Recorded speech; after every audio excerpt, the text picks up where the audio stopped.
Gabriel Gonzalez for Cageside Press here with Nathan Kelly, who fights Hassan Magomedsharipov at the Road to Dubai event on January 25th. Nathan, just about a month out from the fight, how are you feeling? How's camp been going and everything else? Yeah, feeling good. Camp's going good. I moved to the boy here in November, so took me like a week or two to get settled, but I'm in full swing now. Training's going really well, really enjoying myself over here, and yeah, just really excited for the bout that I have got ahead now in January. Can you talk to me a little bit about the move? Obviously, proud Irishman, obviously been a part of several events in Ireland. Just talk to me, how does Irish gentleman get asked to say, "Hey, do you want to go move to Dubai in the Middle East?" It's not. It's kind of just coincidence, really. My girlfriend moved here. She's an English teacher. She moved here in August, and I booked my flights to come out in at the end of November, and so I was coming out anyway just to see my girlfriend.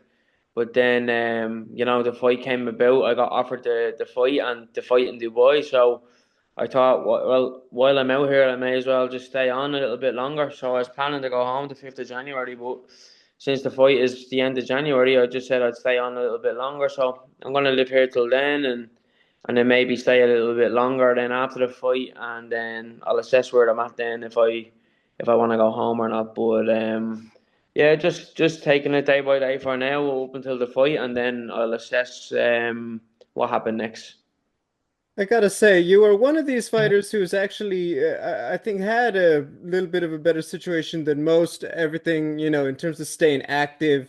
You obviously were putting in work pre-merger. Obviously, this year you also had two fights. Can you just assess how your run with Bellator, both iterations, has been these last couple years? Yeah, it's been good. I been busy, which is what every fighter wants. I joined PFL in 2022. I had my first fight in August 2022. Had three fights in 2023, and then two fights in 2024. So, and then um, kicking off 2025 with a fight straight in the first month of the year. So, from in the terms of a work and business perspective, I couldn't be happier. I'm busy, which is what professional fighters need. We need to be busy. We need to keep active. We need to be fighting consistently, and I'm blessed and fortunate to be getting this opportunity to do so. So, very grateful for it, and yeah, just taking it fight by fight, and yeah, and enjoying my journey as a professional with the organization. I think regardless of what happens, you're one of the guys on their roster that probably should have the flexibility to kind of call their shot a little bit. Have you thought a little bit about what you would like in 2025, whether it be the mainline tournament in the United States, whether it be maybe some of the other events that they do, the European Series, the Champion Series? Have you thought about what you would like in 25 for yourself? In 2025, well, I'd like to kick off the year with a win against Kazan. A win against him, gives me a bit of leverage, I think, to call for maybe a number one contender shot or a title shot or something like that. You know what I mean? I think that's where I can be. So in my head, I'd like to try win the Bellator world title. Seeing as I've been fighting on Bellator my last few fights, I'd like to try win the Bellator world title, become a world champion there, and then maybe try jump over to PFL, try win the world championship there. So that means I could be a PFL and Bellator champion, and hopefully have that behind my belt, two consecutive champion in both promotions. So that's something. That's a little goal I set for myself, and that's where I'd like to see myself going. But like that, it's very far ahead in the future. All I can do is win my next fight and then see what happens. But if I was to talk about what goals I've set and what dreams or whatever I'd like to achieve, I'd like to become the Bellator world champion, and then try go over and win the PFL world champion then the next year, and see if I can hold two belts at once. That would be amazing. Here, I'm gonna allow our buddy Jimmy from Bellator PFL in to hang out with us. Yeah, All that's right. cool. Nathan, another question I had in regards to the Road to Dubai event. Couldn't help but notice there's a little bit of a Russia versus Ireland flair to the whole event. Is there a little bit of a national pride on the line, or do you think that's maybe just the poster a little bit too much and fans are reading into it? I think that's the hype behind it. You know what I mean? I think since Conor and Khabib had their rivalry, there's kind of been a kind of natural, unspoken of rivalry between the Irish and the Russians, and obviously PFL and Bellator have seen the opportunity to market it this way, and they've matched up the Russians versus the Irish. It's in terms of combat sport, it's a tale as old as time, whether it be boxing or whatever combat sport it may be. So, yeah, there is national pride there. They don't want to lose to us Irish, and we don't want to lose to them Russians. So you can guarantee that both countries will be trying to do their best to win for their country on the night, and I'm going to be doing my best to be winning the bout for the Irish and taking home a win for the Irish flag. So, like everyone else on the card who's Irish fighting a Russian, I well believe that we're all gunning for the same feeling, and it's to beat the Russians and take that win back to Ireland, 100%.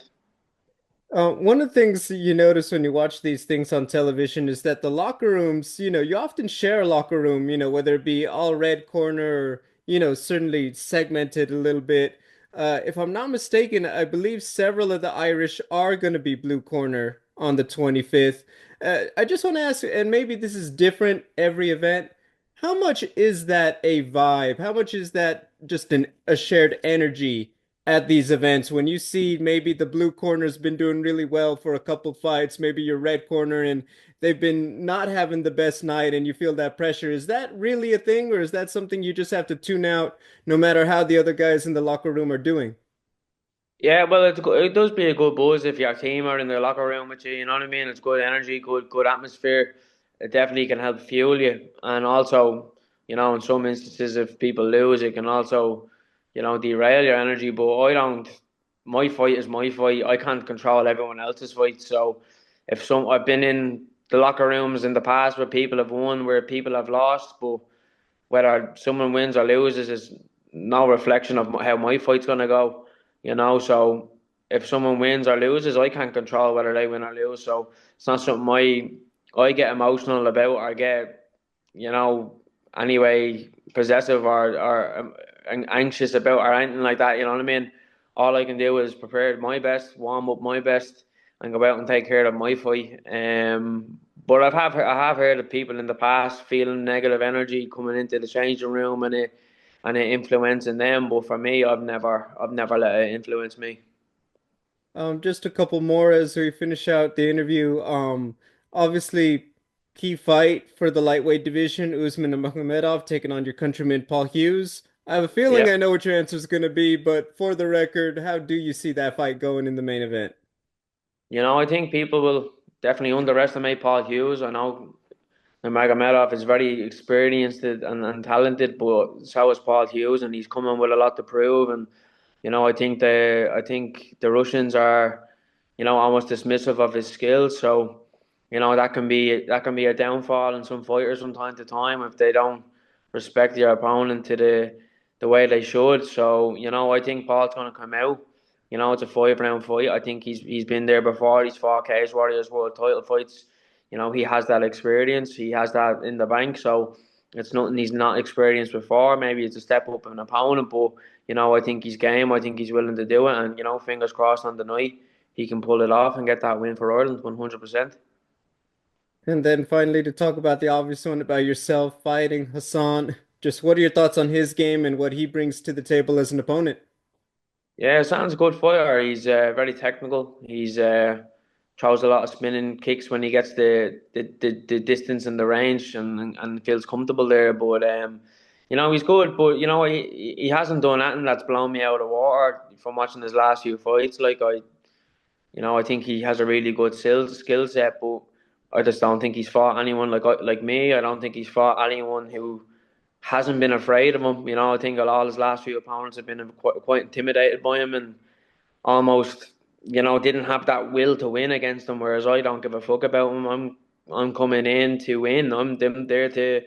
I want to be a world champion, and he's just another man in my way to get to that title. So, I have a sheer will to win. I'm not afraid of him. I'm gonna come forward. I'm gonna put him under pressure, and we'll see how he deals against a real competitor. So it's gonna be an interesting night.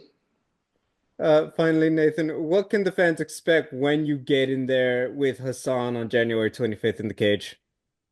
They can expect violence, 100%. Love to hear it. Well, Nathan, best of luck. We appreciate it. Ladies and gentlemen, once again, Nathan Kelly, Khasan Magomedsharipov, Road to Dubai, the first event of PFL Bellator in 2025 on January 25th. You guys are not going to want to miss it.